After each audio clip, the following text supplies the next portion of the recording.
উত্তর দিনাজপুর জেলার চাকুলিয়ায় এসআইআর নিয়ে অগ্নিগর্ভ পরিস্থিতির পর পুলিশ একজন মহিলা সহ মোট ১৯ জনকে শুক্রবার গ্রেপ্তার করে। ধৃতদের আজকে ইসলামপুর মহকুমা আদালতে তোলা হয়। চাকুলিয়া গোয়ালপুকুর ২ নম্বর বিটি অফিসে এসআইআর হট্টগোলের কারণে জারি করা নোটিশের শুনানির কাজ বন্ধ হয়ে আছে। বিডি অফিসে অন্যান্য কাজও বন্ধ হয়ে আছে। তবে বিডিও সুজয় ধর অফিসে এসেছেন। ধীরে ধীরে কর্মীরা বিডিও অফিসে আসতে শুরু করেছেন, কিন্তু সমস্ত কম্পিউটার এবং অন্যান্য সরঞ্জাম নষ্ট হয়ে যাওয়ায় কাজ হচ্ছে না। বিডিও অফিসের পরিষ্কারের কাজ চলছে। এই বিষয়ে ধৃত এক ব্যক্তি জানান, আপনি কালকে ভাঙচুর করেছেন?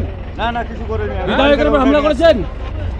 বাড়ি থেকে উঠে নিয়ে আসছে। পার্টি অফিস ভাঙছেন? না না ওগুলা কোন দল করেন আপনি? কোন দল? টিএমসি দল। হ্যাঁ।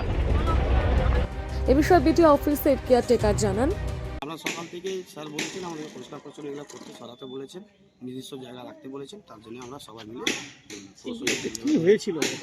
এই কালকে তো একটা দেখেছেন আপনারা সবাই, যে ঘটনাটা ঘটেছে। আমি তো ছিলাম না, আমি তো শুনে আমার তো একটু অসুবিধা ছিল। এসে দেখি এই পরিস্থিতি রয়েছে।